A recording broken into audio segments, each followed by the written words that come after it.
Hey family, it's Tasha MAMABEAR Prepping. Welcome to the channel. Welcome back to the channel where we just talk about emergency preparedness. We talk about different things that could happen to you and your family and how you can prepare for that. Really, I just talk about what Me and Mines does. And then hopefully that helps you spark some ideas for you and your family as well, going through different things, different events. Okay, so let's jump into it. So today, I'm just going to kind of overcap yesterday. Yesterday I talked a little bit about, grid down, living with no power, living with no electricity. Was discussing how we were going through an electrical upgrade yesterday and how that was going to affect just our daily life. Now, there was some preparing beforehand, and then of course there was some last minute, oh, okay, let's pull this out, let's pull that out. Yesterday, the day of.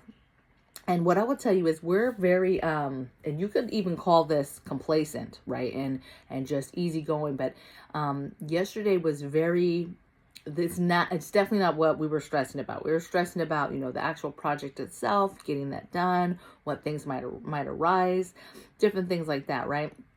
And we weren't really outside of, okay, let's make sure we have generators ready to go for the fridge, for the freezer, that type of thing. But I was more concerned of making sure the house was clean in regards to not being clean for them, but being clean in the sense of, hey, we're going to lose power. Anything could happen, and that could turn into a disaster and go from something like, oh, we're only supposed to have power for 1 hour or no power for 1 hour to, okay, now you don't have it for a day, or, oh, you're not going to have it for overnight now, or whatever the case may be. And so for me, I was preparing cleaning, meaning up on my laundry, up on the dishes, didn't want anything in the sink. I was more concerned about them walking through the house when they went to like label the box and different things like that. Them walking through the house and what could they see? Them working in the garage, doing the upgrade in the garage, what could they see? And so moving some stuff around, hiding some stuff, covering some stuff, so that some stuff wasn't just out in the open, right? And we don't appear to be some certain type of person, hoarders, preppers, somebody who just stockpiles, whatever, right? Don't want them to see stuff, and just remember that. And I was more concerned about that than I was, hey, are you ready for no power? Very, very easy during the day, and we were very numb with this stuff. I mean, this stuff does not scare us, doesn't, to be honest, if we didn't have these things, my family's kind of already used to going with the flow, and if we have things, we have things. And so there was no super concern, there was no freak out.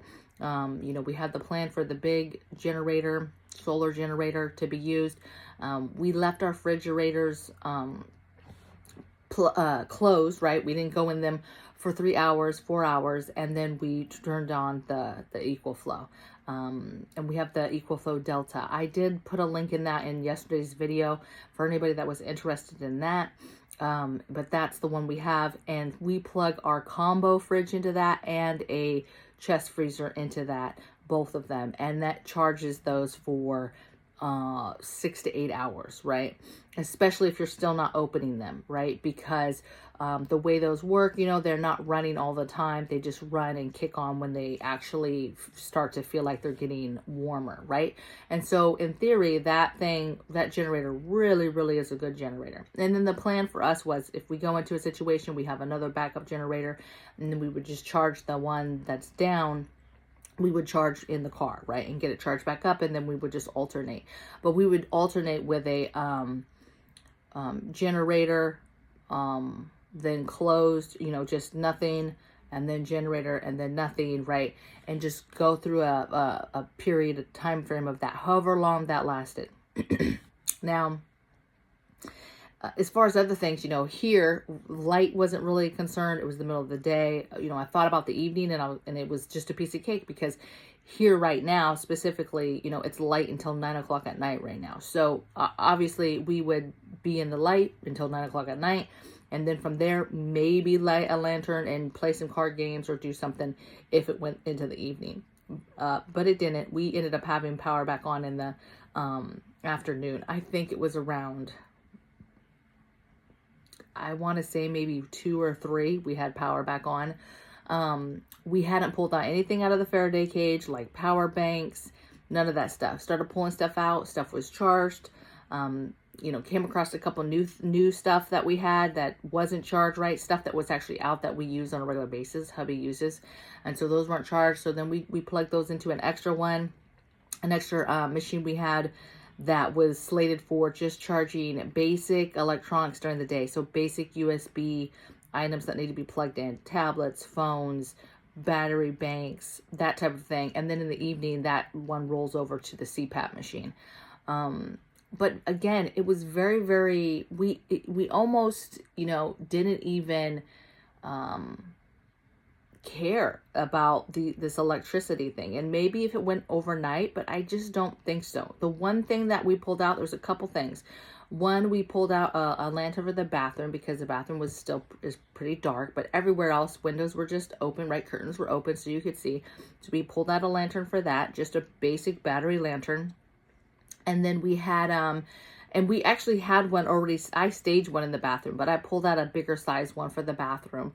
And then me and hubby, you know, we had dug the trench for this electrical upgrade ourselves. Some of the dirt had gone in. And so we had gone out there to dig back out that dirt that had fallen in. And it's hot. It was warm, right? And so we were in the sun and we're sweating a little bit. And so come back in. And hubby's like, I got to come back in. And he comes back in, get some water. And I was like, okay. So I go digging for the fan. We had not really looked for the fans, you know. So we got some battery fans. We got some USB fans. So I found one of the fans. And I was like, dang, I haven't plugged this in a minute. This is probably dead. Baby, fully charged, right? So it was just a basic USB fan, good size. So not the little size like this. But probably about that, a good decent, you know, fan size and width. And put that on him, turned right on, all 4 bars, and it worked beautifully. And he had that on for a couple hours. We were going to just, what's funny is we've never tested this little fan to see how long it would last. He had it on a couple hours, and then we finally turned it off. It did not go dead, and it still had like 3 bars, I think. So fantastic little fan. And I say all that too because it's super important that you test stuff. Obviously, we've been preparing for a while. We test a lot of stuff. We use a lot of stuff. We go through a lot of stuff. We do a lot of maintenance stuff. We do a lot of making sure stuff's charged, stuff that's ready to go, especially, you know, a storm, something's coming through. We're constantly looking at stuff. But we get complacent like anybody else. And like this fan, for example, that it got put up somewhere and we've never really needed it or used it, and it was up and it was charged and it still had its charge, which is crazy. But it wasn't really something we had pulled out in like practice. But so it's important to pull stuff out. A lot of folks will buy preparedness items. Something that irritates me is you'll buy a preparedness item and then you don't open it. So you need to open up everything. You know, you need to put batteries in it. You need to make sure it works. You need to look at things. You need to stage stuff. Put it in the room that it's supposed to go in, right? For us, again, maybe that's why we're nonchalant about stuff too, because a lot of stuff is staged. It's in rooms. It's kind of part of normal decor, in normal drawers. When people need it on, you know, an everyday event, looking for something, right? It's already there.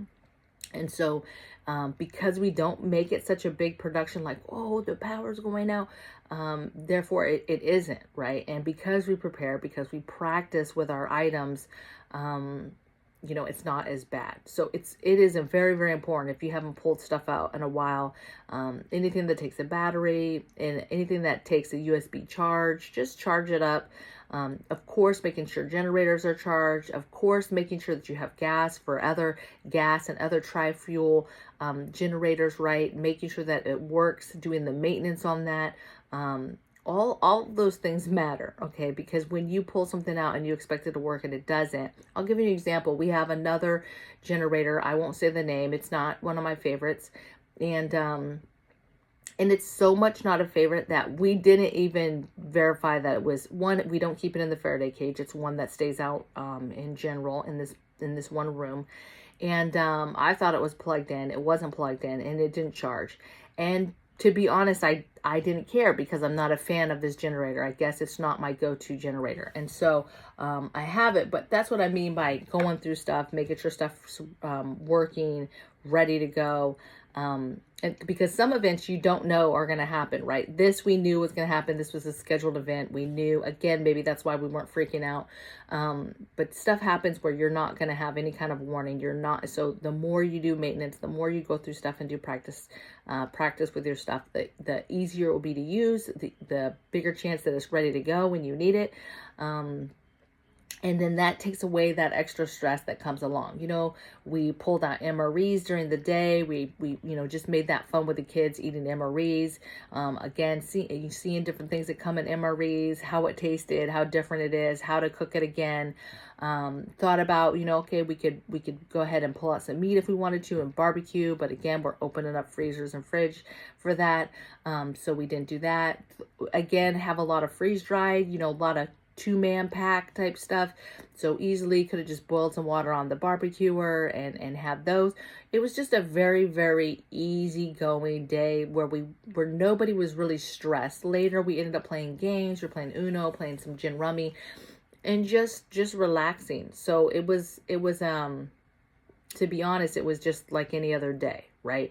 A certain event was happening, but it was by no means catastrophic, horrific, oh my gosh, we can't do this, we don't have power. It wasn't. We just adjusted and kept it moving. And to be honest, if it went long term, that's okay. We were ready for that. We are prepared for that, right?